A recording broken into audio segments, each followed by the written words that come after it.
Olá, tudo bem? Hoje nós vamos falar de um assunto muito interessante aqui com a doutora Luciana Hitomi sobre o processo de envelhecimento, o que é ácido hialurônico e por que o tal dos preenchedores viraram uma febre e é conhecido aí em todos os lugares. Tudo bem, Lu? Tudo bom, Sam, e você? Tudo ótimo. Lu, me fala uma coisa. Hum. Primeira coisa, me fala aí por que o ácido hialurônico e esses preenchedores é, ficaram tão famosos? E aí você estava me falando que é tudo relacionado ao processo de envelhecimento, né? Sim. O que acontece, Sam? Nesses últimos anos, né, toda a humanidade, as pesquisas todas são para exatamente proporcionar um resultado melhor de rejuvenescimento, de embelezamento, né? Esse estudo mais aprofundado, hoje em dia a gente sabe claramente o quanto que a perda de volume influencia no processo de envelhecimento da face. Então, se você assim pensar há 30 anos atrás, há 25 anos atrás, era só dar uma esticadinha com uma cirurgia plástica. Hoje em dia a gente sabe que não, que o processo de envelhecimento, a perda de volume, devido a várias alterações, como reabsorção óssea, redistribuição de gordura, alteração dos tecidos, tudo isso impacta muito esse processo de envelhecimento, né? E o que acontece? Os preenchedores hoje em dia, a gente vai falar um pouquinho sobre a evolução desses preenchedores, se tornaram o quê? Um procedimento rápido, seguro e que confere resultado imediato na face do paciente. Não, é simplesmente fantástico o ácido hialurônico, né? A gente que vive nesse mundo é algo assim, é quase um milagre, né? E às vezes eu É brinco, né? verdade. Ninguém quer envelhecer. Não adianta, a gente quer ficar Uhum. maduro, mais inteligentes, mais sábios, né? Mas nós queremos continuar ficando belos, né? E eu brinco, né? Olha, se tivesse uma fonte da juventude onde a gente pudesse entrar e sair do outro lado novinho, todo mundo ia correr para lá, né? Às vezes as pessoas Sim, brincam, sim. ah, faz parte, envelhecer faz parte, mas temos que envelhecer bem, né? Mas então, ô Lu, Sim. me fala uma coisa, nós vamos envelhecendo. Então, você falou Hum. aí de algumas coisas do envelhecimento. Então, por exemplo, reabsorção óssea. O que é a reabsorção óssea? Apesar da palavra ser bem clara, né? O que é esse reposicionamento das gorduras e perda das gorduras e desse volume? O que acontece, Sam? O nosso corpo e a nossa estrutura óssea passa pelo processo de envelhecimento, né? Então, existem áreas em que o osso ele vai reabsorvendo, né? Vou te falar aqui no ângulo da mandíbula, a reabsorção. Aqui nessa área que a gente chama de fossa piriforme, a reabsorção na própria órbita. Então, o osso é uma estrutura muito importante para sustentar a face, né? E Uhum. olha que fantástico, a gente não precisa repor o osso para estruturar a face de novo. Com o ácido hialurônico no plano certo, a gente consegue reconstruir a arquitetura do rosto, né? Além disso, além da reabsorção óssea, existe uma redistribuição dos compartimentos superficiais e uma diminuição também do volume, né? Preste atenção, uma pessoa que faz muito exercício, que tem um percentual de gordura muito baixo, geralmente essa pessoa tem um rosto mais envelhecido, né? O quanto Uhum. que a gordura impacta o processo de envelhecimento, e isso varia de paciente para paciente. Se o paciente tem uma boa estrutura óssea, provavelmente a reabsorção, a redistribuição de gordura vai impactar menos o processo de envelhecimento desse paciente, né? Tanto é que quando a pessoa é mais gordinha, ela é mais cheinha, mais fofinha, ela é mais aparenta ser mais jovem, né?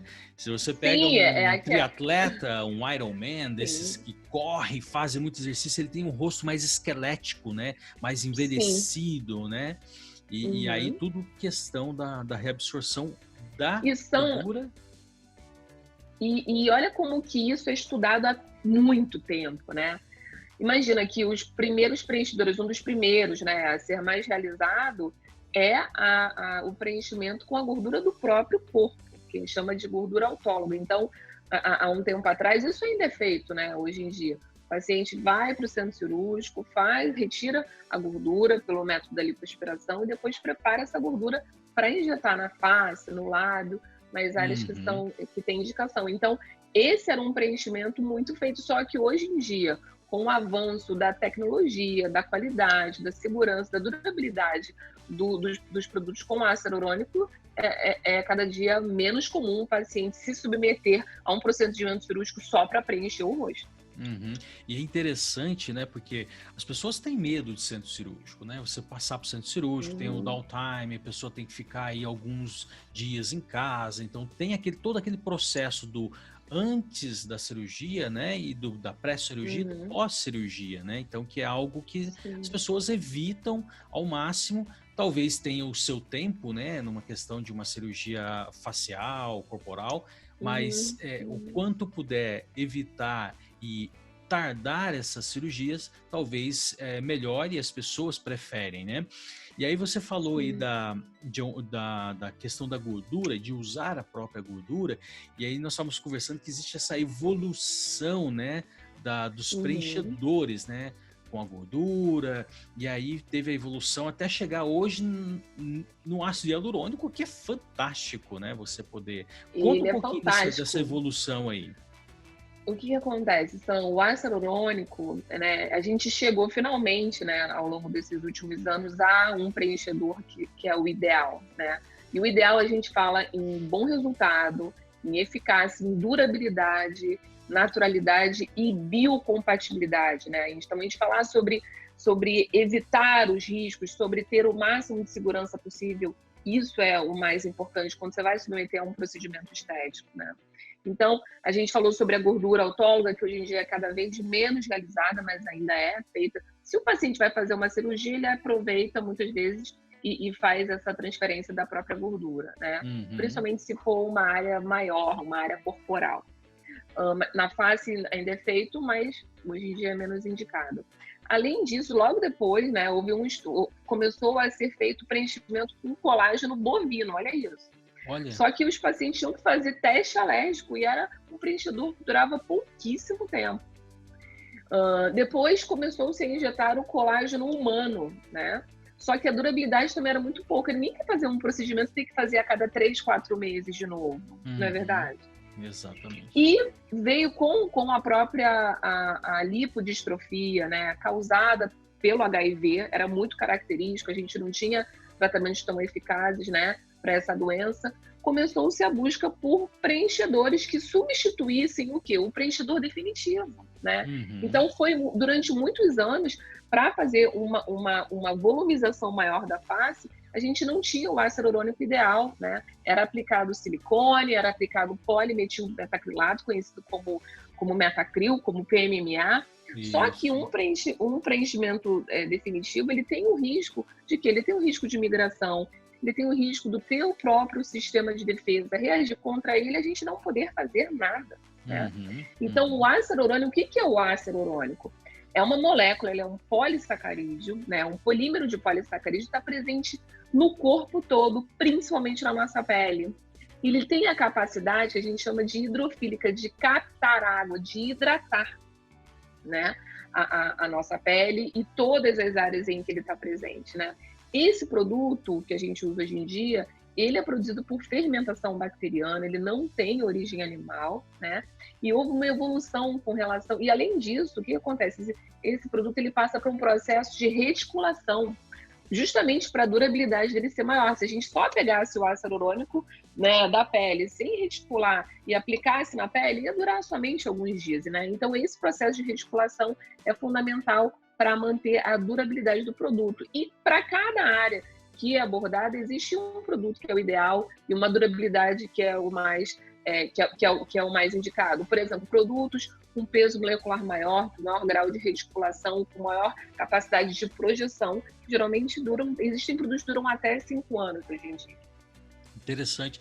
E essa evolução é simplesmente fantástica, né? Você chegar a um produto com tanta tecnologia e biocompatível que você chega no consultório, você tem uma olheira por reabsorção óssea ou perda de coxinha de gordura, você vai lá e devolve aquilo, rejuvenescendo, deixando a pessoa mais bonita, né?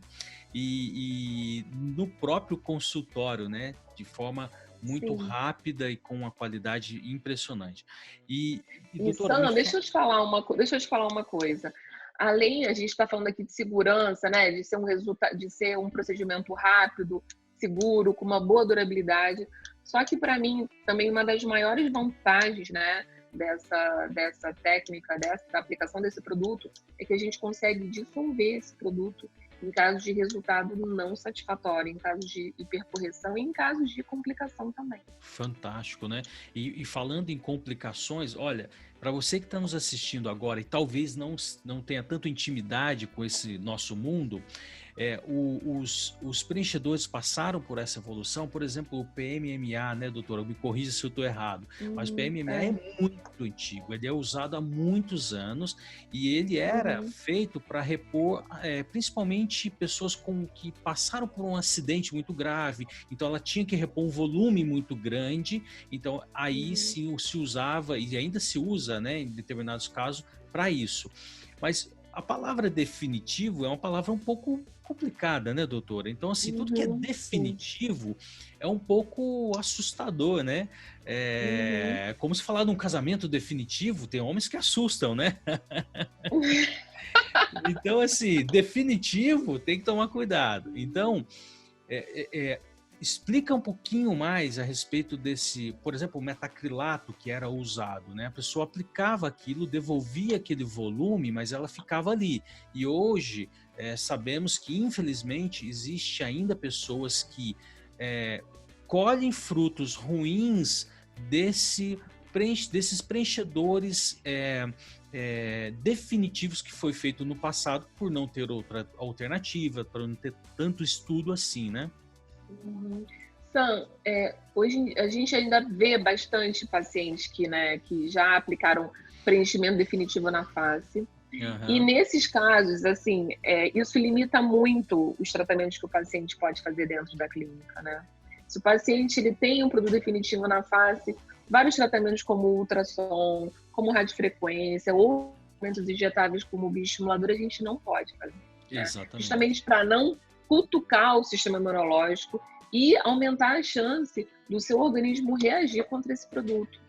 Além disso, o produto ele migra, né? Com o passar dos anos, ele acaba migrando. Então, tudo que é definitivo hoje em dia, a maioria dos pacientes, antigamente eles não sabiam, né, dos riscos que estavam tomando e eles achavam que era uma vantagem colocar um produto que nunca mais teria a indicação de repor de novo, né? Mas hoje em dia os pacientes eles estão bem mais conscientes e eles já sabem, inclusive eles já sabem que preenchimento definitivo a gente não deve aplicar. Até porque, olha, para você que está nos assistindo, o que a doutora quer dizer? Quer dizer que se você preencheu aqui o seu malar para devolver um volume aqui, passar dos anos, isso vai mudando de lugar, ele vai migrando de lugar, como todo o nosso corpo, como toda a nossa pele, nosso músculo e gordura. Então, se você preencheu aqui, ele pode migrar para outro lugar que você não gostaria que tivesse ali, né, doutora? Agora... Sim. E se o paciente desenvolve uma reação alérgica, né? O que pode ser feito? Nada, somente tratar a reação alérgica ou o processo de infecção, de inflamação, mas a gente não consegue retirar esse produto, né? É muito sério. Assim, existem cirurgias, sim, que tem pacientes que acabam fazendo para tentar retirar, mas tirar 100% do produto que fica espalhado ali na gordura não é possível. E aí vem o ácido hialurônico, que é um biocompatível, e ainda tem isso, né? Se você colocou o ácido hialurônico aqui, ele vai ser reabsorvido com o passar do tempo como uma gordura. Então, isso parece não ser muito bom, mas é ótimo, porque, ou seja, ele tem um prazo de validade. E se por um acaso deu alguma coisa que não foi bom e aplica um produto, né, que é um produto que tira esse ácido hialurônico, que tem uma palavra difícil de falar, que eu vou deixar para a doutora falar. Hialuronidase é a enzima que a gente aplica justamente para acelerar o que o seu organismo faria nos próximos meses, nos próximos anos, né? E é fantástico porque na hora a gente percebe a diminuição de volume e infelizmente tem sido cada vez mais comum esse tipo de correção, né, aqui na clínica, né, devido a essa popularidade toda dos preenchimentos com ácido hialurônico, né? Muitas vezes, quando a gente examina a face, mostra a face para o paciente, ele concorda que preencheu demais ou que está esteticamente visível, e a gente opta por dissolver antes de começar e indicar qualquer outro procedimento.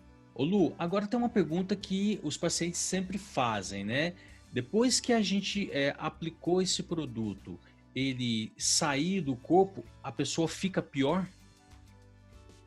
Então, Sam, essa é uma pergunta muito frequente, né? Quando o paciente chega com uma queixa, a gente faz toda uma avaliação e determina, né, qual seria o tratamento ideal para melhorar aquela queixa específica. E o paciente entende muitas vezes que o tratamento ideal naquele momento é o preenchimento, mas ele fica na dúvida. Ele fala, doutor, esse produto não vai durar o tempo todo, né? Quando esse produto for reabsorvido, o meu rosto ele vai ficar pior, ele vai murchar e ele vai ficar pior, né?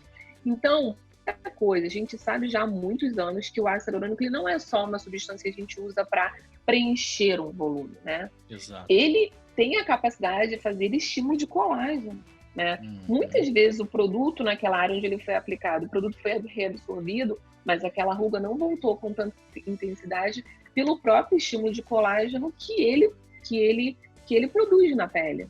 Então, o que acontece? Como os preenchedores hoje em dia eles têm uma durabilidade muito boa, é aquilo que eu te falei, nem sempre, todo ano, o paciente precisa refazer os mesmos pontos, as mesmas áreas. Se o paciente mantém o peso, não aconteceu nada que acelerou o processo de envelhecimento, todo ano a gente faz uma revisão justamente para manter esse resultado, porque ninguém quer ficar bonito, se sentindo melhor, e no outro ano, né, murchar e ter que fazer tudo de novo, né? Não há necessidade de esperar a reabsorção toda desses preenchedores. E se o paciente, vamos supor, né, o paciente durante esse processo aconteceu, ele adquiriu alguma doença, ele não pode mais, ele tem contraindicação aos preenchedores com ácido hialurônico. Simplesmente esse produto vai ser reabsorvido, mas a face dele não vai ficar pior do que estava antes de fazer o tratamento. Fantástico. É um tratamento que ele tem uma evolução, né? E ele tem uma melhora nos anos seguintes. Tanto é que você vê aí as grandes atrizes, né? Que sempre estão cada vez melhores, né?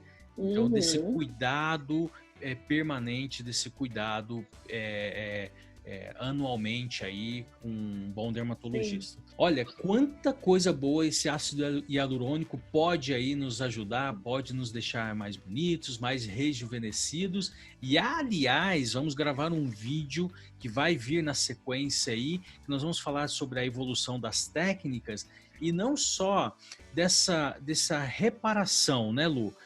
Da pessoa que perdeu um coxinho de gordura, vai repor para deixar mais jovem, mais bonita. Mas sim também falar das moças mais jovens, dos homens mais novos que têm assimetria. Então, por exemplo, que tem o queixo bem pequenininho, né? Então desproporciona ali, é desproporcional às vezes ao rosto, um nariz, enfim.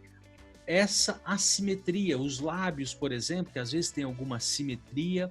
E então vai vir um vídeo sobre esse assunto, então vai acompanhando. Mas, para você que está nos assistindo agora, então lembre-se, se você está passando por esse processo de envelhecimento, ácido hialurônico, os preenchedores são fantásticos, são maravilhosos, mas lembre-se, tem que ter um bom médico, dermatologista capacitado, qualificado, com horas que a gente brinca, horas de voo, né? Porque uma pessoa para pilotar um voo, um avião com vários passageiros, né, colocando em risco aí, a pessoa tem que ter horas de voos para que isso não aconteça. Então, o próximo vídeo é um vídeo importantíssimo que eu recomendo você deixar agendado para assistir na semana que vem, que é sobre os riscos que você pode correr com esses preenchedores nas mãos erradas, enfim, aplicando de maneira sem experiência, né? Enfim. Então, assista o próximo vídeo.